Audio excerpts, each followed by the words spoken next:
Os. Oi, gente. Embora eu tenha dito que isso não é uma continuidade do programa, pela ainda situação precária para um programa de qualidade, eu fiz alguns vídeos para ajudar o pessoal que está iniciando os detalhes de quadril, de pulso, de punho, de tudo, né? Mas antes de botar o vídeo aí para vocês, eu queria falar de alguns livros bem legais, livros de professores, profissionais, alguns amigos meus e tal, e alguns livros consagrados, né? O primeiro que eu tenho aqui é o Guia Prático do Karatê, do famoso, o Papa do Karatê-do, né? O Hirokazu Kanazawa. Eu aconselho a vocês comprarem, vocês estão iniciando, porque realmente ele é um livro fantástico. É um livro que fala da filosofia do Karatê, das primeiras técnicas que você aprende e tal. É uma coisa bem completa. E a referência não podia ser melhor, né?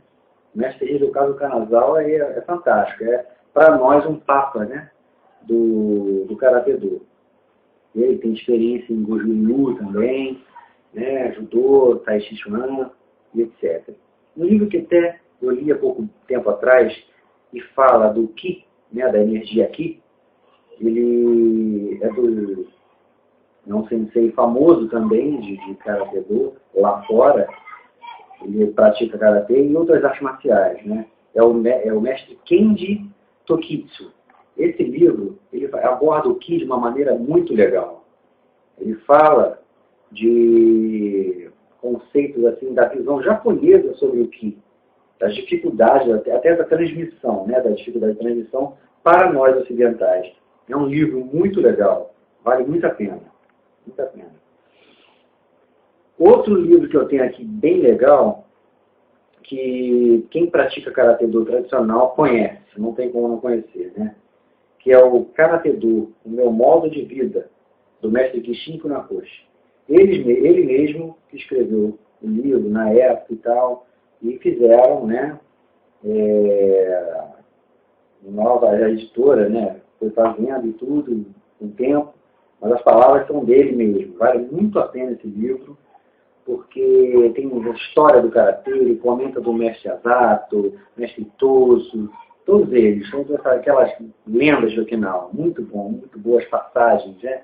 O sofrimento, aquela coisa do pós-guerra, o Jigo Funakoshi, que também, né, acaba morrendo, uma coisa muito boa, assim, se ler para poder saber falar da nossa arte, né?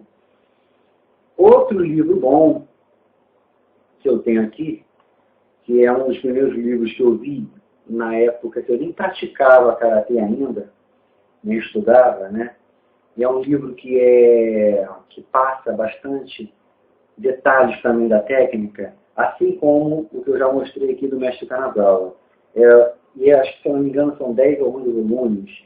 É o melhor do Karatê, que é do mestre Masatoshi Nakayama, né? O discípulo número 1, digamos assim, na época do mestre Kishin Funakoshi, o representante, né, que ele deixou.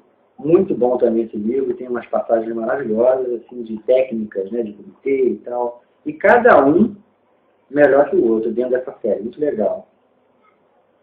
Agora eu queria falar para o pessoal aí de outras artes marciais também, né? Eu conheço alguns profissionais do Kung Fu, do Taekwondo, né? Porque eu já pratiquei Taekwondo e tal, tenho uma noçãozinha de Kung Fu e tal, embora não pratique mais. Mas é aquela história, são artes, algumas irmãs, pai e filha, né? Aquela coisa. E o Kung Fu é o pai do Karatê, né? Aquela coisa que deu origem, né? O caminho realmente veio da Índia, China, Japão e por aí foi, né? Primeiro teria sido o Vajramus, que diziam, né? Que já li a respeito. Teria ido para o tempo Shaolin, aprimoraram, aquele negócio da observação dos animais e tudo. Nasceu o Kung Fu, né? Depois dali, os conhecimentos do Kung Fu foram parar na ilha de Okinawa. Então, eu tenho um amigo chamado, que é o Shifu, Marcos Abreu.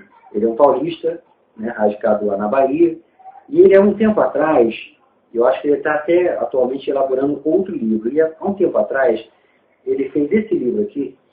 Ele é Shifu de Kung Fu, né, estilo Wing Chun. né? O estilo criado por uma monja, né? Shaolin, muito interessante. E esse livro é para quem está começando a praticar o Wing Chun, é para as pessoas leigas terem o primeiro contato com a arte.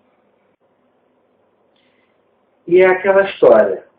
Esse estilo é um estilo muito direto, como sempre foi o Karatê-Do, né? Porque geralmente a gente vê muitos estilos de Kung Fu que são bem plásticos, como as pessoas costumam, né, se referir à movimentação, que para muitos até o próprio Karatê é, né? Mas o Wing Chun ele é direto, assim como o Karatê. Então, as semelhanças que eu posso dizer que esse estilo, inclusive, tem com o nosso Karatê são maiores ainda com o Goju Ryu, por exemplo, que tem bastante influência dos estilos do sul da China, né? Chutes curtos, aproveitamento do braço que defendeu para bater, aquela coisa toda, né? Muito legal, um estilo maravilhoso também. Agora, o Shifu Marcos Abreu é um profissional que eu troco muitas ideias com ele, é aquilo que eu falei no programa piloto, eu costumo conversar bastante com ele, e é um cara de experiência, um cara de projeção no meio das artes marciais, principalmente dentro do Kung Fu. Ele teve a oportunidade de estudar também um pouco na China, né? Ele é um aluno também da linhagem do mestre Li Hongqi, que por sua vez, se eu não me engano, é responsável aqui no Brasil pelo Hungá, né? Pelo Wing Chun, também sabe Taekwondo, várias outras artes marciais. É um cara também experiente, o mestre Li Hongqi. Então, o Shifu Marcos Abreu é uma pessoa que trabalha de uma maneira séria, inclusive hoje já treina pessoas que estão indo para o UFC, né? E ele tem um caminho maravilhoso. E é maravilhoso para mim e para qualquer pessoa que conhece ele, lidar com ele, porque é uma pessoa que tem experiência. É uma pessoa que, mesmo sendo, no caso, de um outro estilo, é uma pessoa que nas conversas, nos diálogos, a gente se enriquece muito, né? É muito legal. Um outro livro aqui que eu cheguei a ler, que é muito legal, ele é do filho do mestre Wu Shaoxiang, já falecido também. Inclusive, o autor, né, do livro, que é o filho do mestre Wu Shaoxiang, também já faleceu. Ele, inclusive, fundou a Sociedade Taoísta aqui no Rio de Janeiro. É esse livro aqui do Tai Chi Chuan, né? O nome dele é Wu Ji Sheng. Muito interessante também para quem gosta de Tai Chi. O Tai Chi é uma linhagem dos estilos chineses internos, né? Como se fosse um Kung Fu de linha interna, né? É muito interessante porque em eficiência também é pouco conhecido aqui no Rio de Janeiro, aqui no Brasil, mas é uma arte muito bonita e muito eficiente. Ele é como se fosse, para dizer para vocês, é como se fosse um karatê com espírito aikido, aquela coisa suave, né? Usar a energia do adversário, usar a força do adversário, com esquivas, etc. Só que eles lidam muito com a respiração, não tem um trabalho de calejamento ou mesmo preparo físico externo. Eles têm um preparo mais interno, que, na visão deles, é aquela coisa, é mais profundo, né? Eu não sei, é aquela história. Eu já li a respeito, por exemplo, do mestre Oyama, do Kyokushinkai Oyama, né? Que para quem não sabe, é aquele que matava touro com as mãos, né? Que quebrava gargalos de garrafa, ele fazia umas coisas bem interessantes, tinha uma pancada bem forte, né? Ele também foi aluno do mestre Funakoshi durante um tempo. Eu não sei se foi do mestre Miyagi também, mas ele estudou Goju Ryu, Shotokan, e já tinha a bagagem dele dos estilos coreanos. Ele era coreano, se naturalizou japonês. Dizem que existe um livro que tem uma passagem que ele diz que teria perdido para uma única pessoa. Né? Ele que fez aquela batalha dos 100 combates, tudo inspirado, né, no mestre e samurai famoso Miyamoto Musashi. E o que acontece? Ele diz que ele teria perdido apenas para o lutador de Tai Chi Chuan. Eu acho que é do estilo Shen, que é o estilo mais voltado ainda, mais apurado ainda com relação à arte marcial, e é o primeiro estilo, né? Depois veio o estilo Yang, depois Wu, e assim foi, né? Tanto que aquele filme, né, moderno aí, o Karate Kid, né, com o filho do Will Smith, inclusive, eles vão para Wudan, e ali aquele lugar bonito que aparece na China, é mais interior da China mesmo, as montanhas e tudo. Segundo eu soube até, é difícil o acesso, né, de nós ocidentais dessa parte da China, né, que parece que eles ainda são muito fechados, né. E ali é muito trabalhado o estilo Tai Chi ali de Wudan, aí, se eu não me engano, Baguazhang, que é um outro estilo de Kung Fu interna, uma coisa bem legal também. Olha, eu tenho um livro aqui, 2 livros na realidade.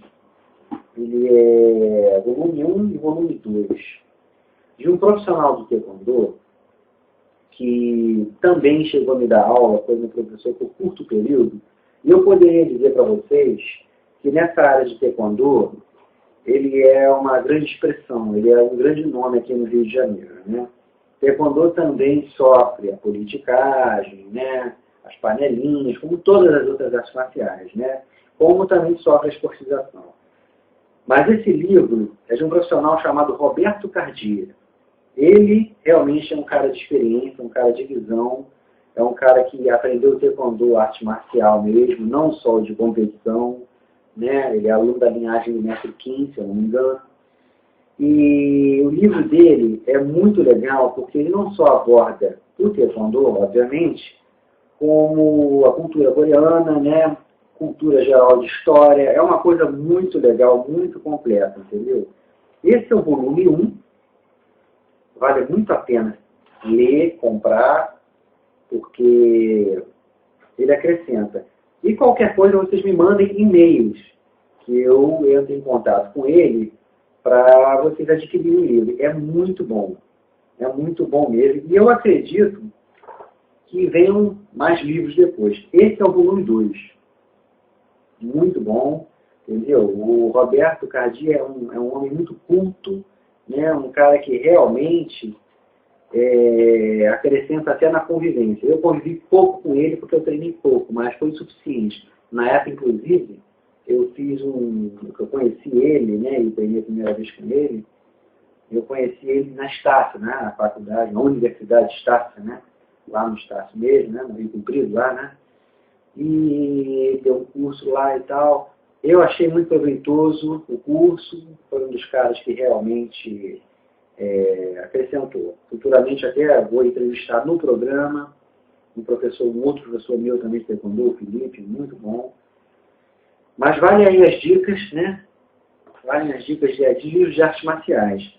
O último livro que eu tenho para mostrar para vocês é um livro de um tema que eu citei numa outra gravação de videoaula, antes, né, dos vídeos e tal, ou depois, eu não lembro, sobre o assunto, sobre o nosso contato com a cultura oriental, né, especificamente nós do Karatê-Do, com a cultura japonesa, né, mas eu acho que isso vale para todos os praticantes de artes marciais, né, chinesa, coreana, vietnamita, etc. Porque, pelo menos, eu acho importante isso, né, esse contato. E esse livro, o nome dele é Sempre Vem. Ele é da Monja Cohen. Ela é brasileira, né? Já foi em alguns programas de TV e tal.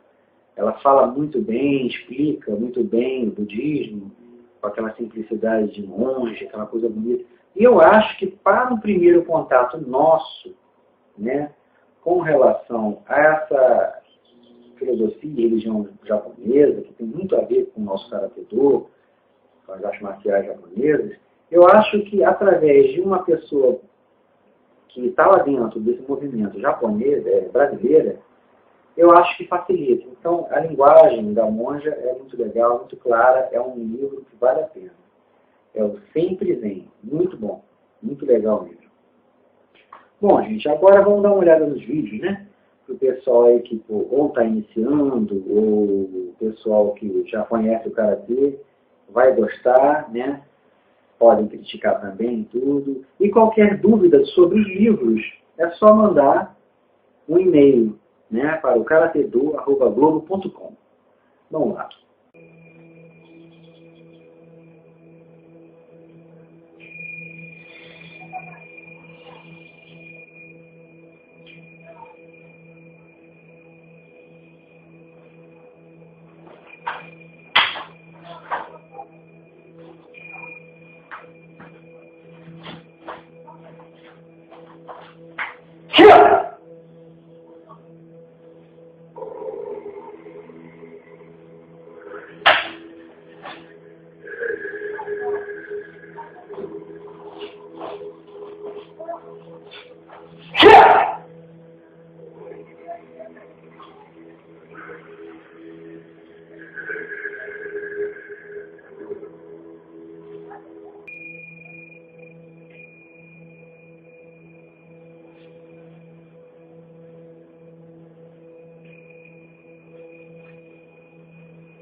Ouço. Eu espero que vocês tenham gostado desse vídeo, né? Como sempre eu falo, a intenção é ajudar quem estuda o Karatê, quem quer novas possibilidades. Eu acho assim que a gente não precisa ser segundo, terceiro, primeiro, quarto, quinto dan, super graduado, para trocar ideias, né? Para poder ter uma criatividade boa em termos de artes marciais. Então, eu tentei ajudar, vou estar sempre aqui tentando ajudar, nos treinos particulares. Eu gostaria de cada final do vídeo aula, ou mesmo do programa, quando vier a tomar um ritmo mais até profissional, eu queria ver se a gente fazia sempre uma meditação no final do programa, no sentido de refletir sempre sobre algum tema. Eu gostaria de falar no momento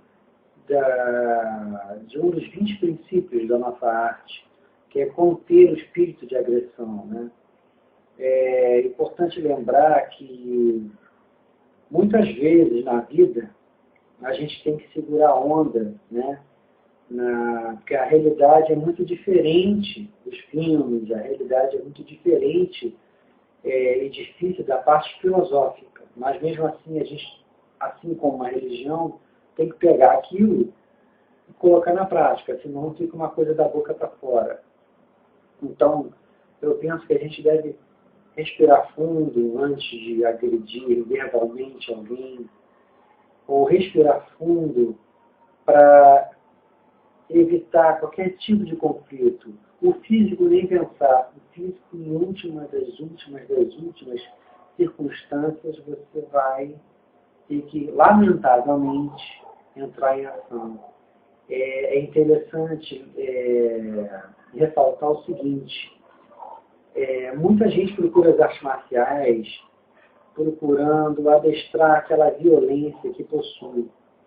Mas, ao mesmo tempo, é necessário que se faça claro o seguinte, se deixe claro de que existem pessoas que têm uma violência e procuram as artes marciais para adestrar aquilo e se centrarem, como existem pessoas que procuram para a violência também, né? E existem eu acredito que existam duas linhagens, assim, de duas buscas diferentes, digamos assim.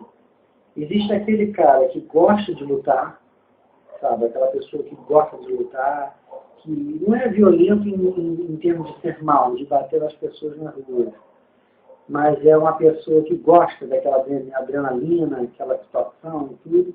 E existem as pessoas, né, que gostam de saber lutar. Então existe um cara que gosta da violência, assim como existe um cara que gosta de saber lidar com a violência do próximo. É importante que isso seja claro e fique claro, porque eu, no meu caso, por exemplo, apesar de desde novo ter sempre uma vocação para a coisa, ser filho de uma pessoa que era fanático quando jovem pela coisa, pelo tema. Né? Meu pai, por exemplo, praticou Tai Chi Chuan, Taekwondo, né? Pegou uma noção na época de Karate Do, amava, apaixonado pelo Kung Fu e tudo, mas não deu continuidade, porque teve minha irmã, né? Teve filho cedo, foi minha irmã mais velha, etc. Então não aconteceu. Mas, inegavelmente, um pai traz influências, né, na vida do filho, como a mãe também, cada casa é um, né, às vezes são os dois, às vezes são um lado e tudo. E a gente conversava muito, né, na infância, etc. E realmente ele sempre enfatizou a filosofia da coisa, né, para que eu não me tornasse uma pessoa violenta. Então, eu tive esse conflito, poxa, se eu gosto tanto desse assunto, dessa ciência das artes marciais, e gosto tanto também de saber me defender, por que eu não gosto necessariamente de brigar? Por que eu não sou um brigão? Será que tem alguma coisa errada? Será que realmente é a minha vocação? Mas é aquilo, né? A coisa me procurava, tipo, não digo uma confusões, mas situações que passavam assim, uma violência das pessoas para comigo, né? E aquilo me atingia de uma certa forma e eu tinha necessidade de buscar essa coisa da arte marcial. Então, eu fui com o tempo descobrindo, principalmente pós-Karate Do na minha vida, como o Shihan Kung, que para mim é um segundo pai, como todo Shihan e mestre, qualquer arte marcial deve ser do seu aluno e considerado por ele, né? Eu descobri, com as minhas meditações e estudos, que existia essa diferença, né? Que existe o cara que gosta de lutar e o de saber lutar. Existe o cara violento, que gosta, né, da violência da coisa, e existe o cara que gosta de saber lidar com a violência do próximo. Né? E eu era desse tipo. Então é importante a gente sempre, lamentavelmente, por vezes, a gente engolir certas coisas, certo? Quem quer estar olhando, aquela coisa toda chata pra caramba, de gente marrenta, muitas vezes tem que engolir, entendeu? O pessoal, amante de MMA, que às vezes não entende a proposta e começa a pegar as artes marciais e usar de uma maneira violenta, porque ele realmente não tem coragem de canalizar ali dentro daquele formato e se inscrever no MMA ou não tem destaque na própria academia ou no próprio dojo, dependendo do caso. Então, vamos refletir o espírito da paz, vamos refletir esse mandamento de conter o espírito de agressão. É muito importante.